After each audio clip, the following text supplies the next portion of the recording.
Raise your hand if you heard fireworks last night. Now put your hand down if you think Wheat Ridge police succeeded in ticketing people for illegal fireworks by spying on them from drones. It's the biggest Colorado water park you've never heard of. A 9 News investigation throws cold water on a long-promised attraction. We're taking the zipper merge on the road from Golden to Boulder based on your feedback. We are all here in this beautiful area, and it's a privilege just to be here looking for art. Your good news is on display because it's Friday, and this is next. If we were to create a sound effect for the statewide fireworks ban, it would sound oddly like fireworks. You, your toddlers, and your nervous pets know that a ban on fireworks that leave the ground does not ban fireworks that leave the ground. South Metro Fire responded to 45 fires between 6 p.m. and midnight, and that does not include this grass fire that burned around 6 this morning near Kent Denver School, just off Quincy Avenue in Cherry Hills Village. South Metro had 8 fire investigators on duty last night, and they are tasked with investigating the more complex fires. Just like law enforcement, fire departments can also ticket for fireworks, though Eric Hurst of South Metro Fire explains why it's just as unlikely. We will only issue citations if an arson has occurred. Short of getting an admission of guilt from the person who caused it or from witnesses being able to point out the person who started the fire, and they have remained on scene to talk to our fire investigators, there's no one to issue an arson charge to. Hurst said 2 people were injured overnight from the fireworks calls, which were constantly being dispatched. Started by fireworks. They believe started by fireworks, caused by fireworks. In one case, we had people improperly dispose of their fireworks in a trash bin, plastic bin. They set it out on the curb for collection right next to their car, and later on at night, the car was fully engulfed and the trash can was gone because the fire had consumed the trash can and spread to their vehicle. No doubt there will be some of you watching who say losing a car that way is karma. Hurst is not one of them. When we tabulate all these numbers across South Metro's district and certainly across the metro area, the nation last night, to know that all of those things were preventable is pretty profound. Just like arson investigators, police officers need proof someone set off illegal fireworks to issue a fireworks ticket. DPD issued 1 citation from 346 calls about illegal fireworks last night. Jefferson County Sheriff's deputies quadrupled that output with 4 tickets from 391 calls. And we told you about an innovative effort that Wheat Ridge was going to try last night where police used drones to spot illegal fireworks and then cite someone because of them. A drone instructor predicted the outcome by saying, and I'm paraphrasing, "Ha ha ha, good luck." FAA regulations require pilots to keep drones lower than 400 feet and in their line of sight. Today, Wheat Ridge confirmed the suspicion. 0 tickets from drone surveillance. But if at first you don't succeed, put the drones up again tonight and hope for better than 0. So it remains to be seen if we're going to continue using this program for future holidays, but it's a good learning experience, especially for our drone pilots and our people on the ground to see if it will help in kind of coordinating that enforcement effort.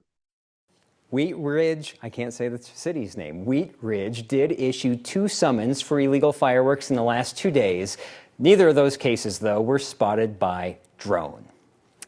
Have you ever wanted to talk your way out of something with a police officer?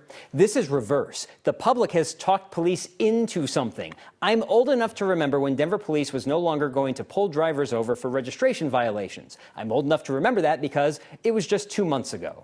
Now, for 1 month only, DPD will start targeted enforcement of expired tags and temporary license plates.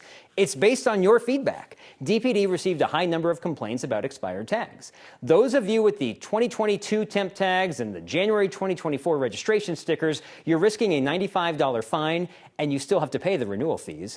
DPD will temporarily suspend the policy adopted in May, which limited officers from conducting traffic stops for low-level traffic offenses like expired tags and temp plates. Perhaps Aurora can brag about not being in Denver's shadow on this one. Aurora police announced in May a crackdown on the very thing Denver was not going to do, but now will. Have you ever heard of the new water park opening? It's coming sometime in the future to some part of Colorado, and it's generating a lot of buzz. Is that vague enough for you? You may have a lot of questions. So did our Steve Steger. Come with me down a rabbit hole, one that I've spent way too much of my work time exploring. It started with a tip about a viral Facebook post announcing a new state-of-the-art water thrill park coming to Denver in the summer of 2025. Glacier Beach, Colorado promises 9 innovative and thrilling attractions, including the Guinness World Record-breaking longest and darkest water slide, pending approval, of course. 4,000 people liked this post. 1,800 shared it. The thing is, Glacier Beach, Colorado doesn't have a location or an opening date or anything else, really, despite all that buzz. Their website has a lot of stock photos of people doing water parky things and some aspirational drawings of what this place might look like. But that same website also says, out of circumstances beyond their control, their original location in Golden fell through, and they're looking for other places. They list a CEO, Anthony Big Tony Tyler, a man we can't seem to find. This water park announcement has gone viral every year since 2022, each time with a little different info about when it may open. Radio stations love to pick up the post and write articles about it too. So what is all of this? Glacier Beach, Colorado is a registered LLC in Colorado, listing an LLC registration company in Boulder as its address on the Secretary of State's website.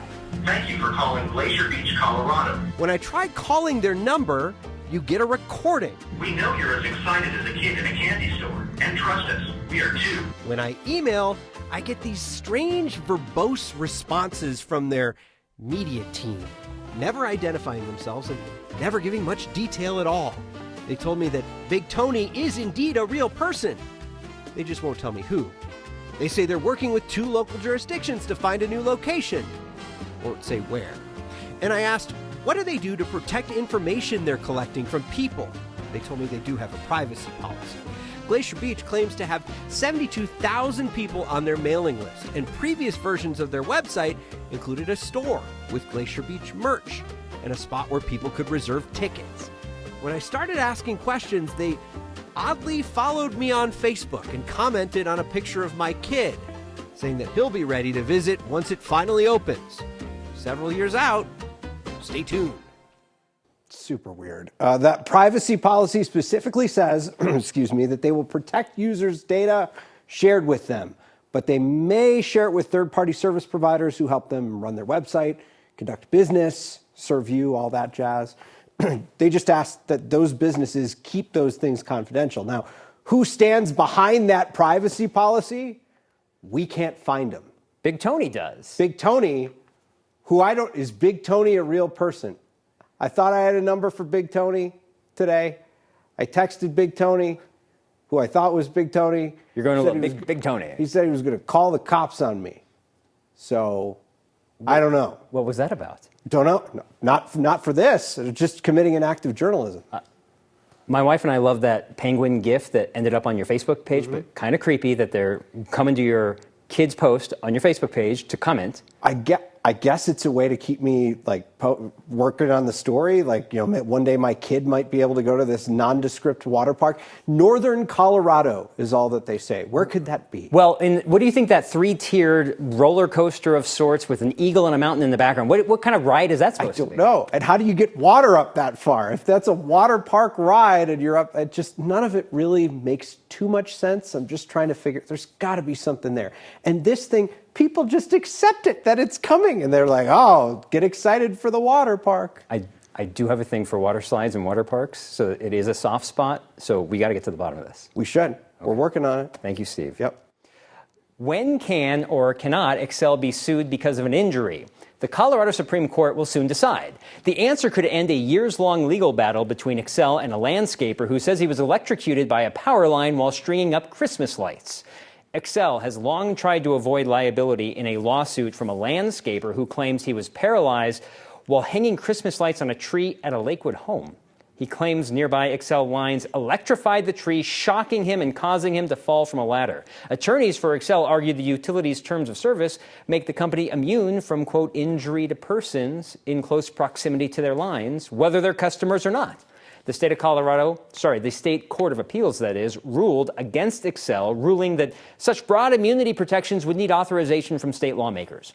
Excel appealed to the state Supreme Court, which agreed to take the case this week. The court will decide if Excel is liable for injury to non-customers.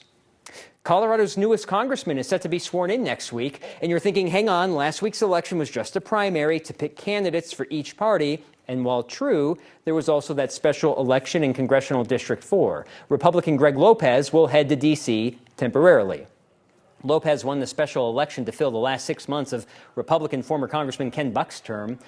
The district covers Douglas County, Loveland, and the Eastern Plains. Lopez, on the bottom left there, is a long-ago mayor of Parker, more recently an unsuccessful GOP candidate for governor, and he will likely be replaced next year by Congresswoman Lauren Boebert. She won the Republican primary to continue to the Congressional District 4 general election in a reliably red district. We want to say a quick thank you for all you've done this week to support Latina victims of domestic violence. Here's Kyle with an update on this week's Word of Thanks. Thank you for being with Next while I'm away this week, and thank you for your support of the nonprofit Una Mano, Una Esperanza. Their volunteers, their promotoras, are out in the community connecting with Latinas in the Denver metro area who have experienced domestic violence, convincing them to come forward to seek justice and safety, even if that wasn't something that they would be able to find in abusive situations in their home country.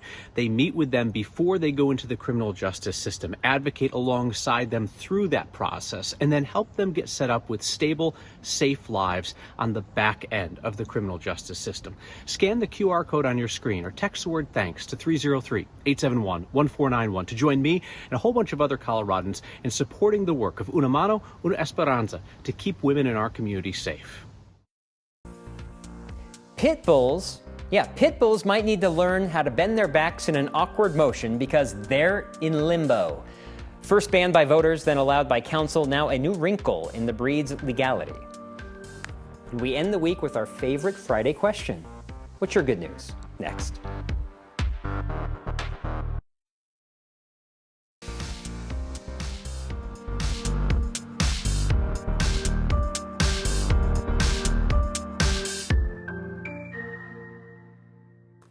The future of pit bulls in Aurora may rely on voters, again, in a debate that is now less about the dogs and more about principle. City Council will decide next week if voters will see another pit bull question on the November ballot. In 2014, Aurora voters banned pit bulls. Then in 2021, City Council lifted that ban. Well, a man who voted to ban the breed filed a lawsuit claiming that it violated the city ordinance and disregarded the choices of the people they represent. An Aurora district judge ruled in favor of that man in April, saying the ordinance could only be changed by another vote. It's not about dogs. It's about setting aside a bona fide, legitimate vote of the people. That will never happen while I live and breathe.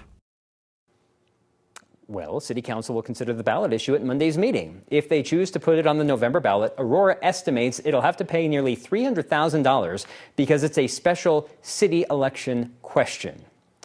Lauren is here with our weekend weather forecast, and we've been cooped up in this newsroom, in the studio all week. What do we got for the weekend now? You know, you're exactly right. As we move into the weekend, we're going to see a little bit of everything. We're going to see a hot, sunny day, then we're going to see a cooler, rainy day. So it really just depends on what kind of weather you like. Stick around long enough and you'll get it in Colorado. A live look outside over downtown Denver, mostly sunny there, a little bit of cloud cover. 77 right now at DIA, where we reached highs in the low 80s, which is well below our seasonal highs in the upper 80s for this time of year. We're seeing light winds come down from the north at around 6 miles per hour. Most of us will stay pretty dry and sunny as we go through the rest of the afternoon, clear as we move through this evening. But to the south, we're looking for a few spotty rain showers, one right over Colorado Springs, the other between West Cliff and Colorado City, and then a larger storm over Trinidad. This is where we're looking for the strongest activity, but these storms are very isolated. The rest of us will stay very dry as we go through the rest of the evening. Overnight, we stay pretty mild, a little breezy, but not too bad. We're going to see winds gusting between 10 to 20 miles per hour. Overnight lows mostly in the 50s with some 30s and 40s up in the high country. Tomorrow, we're going to see sunny, hot weather. Temperatures closer to seasonal for this time of year in the upper 80s and low 90s, especially across the northern portions of the Front Range and Eastern Plains. To the south will be a bit warmer. High country seeing those 70s and 80s, more 90s out west. As we zoom into our Front Range forecast highs for tomorrow, middle to upper 80s, low 90s across the urban corridor, 60s and 70s in the foothills and high country. So Saturday, we're going to be sunny and warm. Sunday, we're looking for a cool front to drop our temperatures roughly 15 degrees. And then we're looking for more widespread showers and storms. We start to dry out and warm back up toward the middle of next week. It's good news that my school is going to have new art hanging up on the walls. Beauty and positivity is in the eye of the beholder. We end the week with plenty of both. And viewers are now offering areas for you to zip it, Colorado. This first viewer-inspired location is Golden.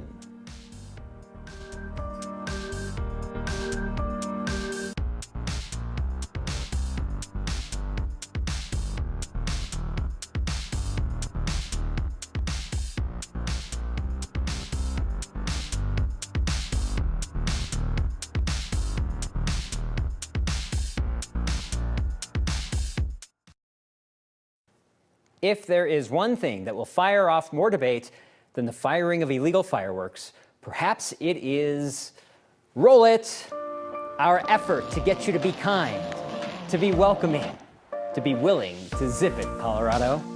Corey responded to our call out for areas where drivers need to learn to zipper. Corey's recommendation is Highway 93 as it leaves Golden on the way to Arvada and Boulder. That would be Highway 93 where it intersects with Golden Gate Canyon Road on one side and Mesa Drive on the other. The signs would suggest the right lane ends, but Corey knows, you know, this is a zipper opportunity. Corey wants drivers to try it out, especially in the evening commute. Don't do it for me, do it for Corey.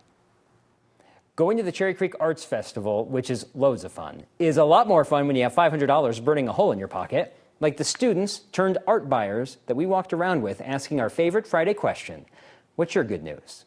Give them $500 so that they can shop the festival and meet artists, learn about art patronism, and they get to buy artwork for their school. I won a competition in gymnastics the other day. My good news is that I got to come here and see my best friend Jade and pick out all this amazing art for our school.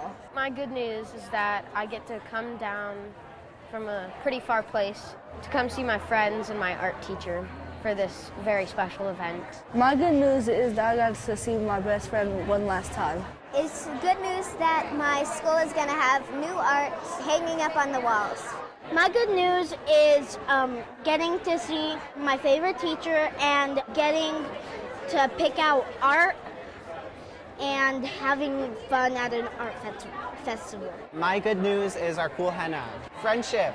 My good news is that we were all here in this beautiful area, and it's a privilege just to be here looking for art. My good news is that today I was one of the 3 people out of my whole school that was chosen to come to this festival. My good news is I got to spend hours with my teacher and my best friend. My good news is hanging out with all of these amazing people here and being able to experience just this event with some friends. My good news is how we got $500 to just go and buy art for our school. I love the Arts Festival, and it's either blazing hot or a deluge, which we're going to get all weekend long, apparently. Marilyn with the feedback. Thank you.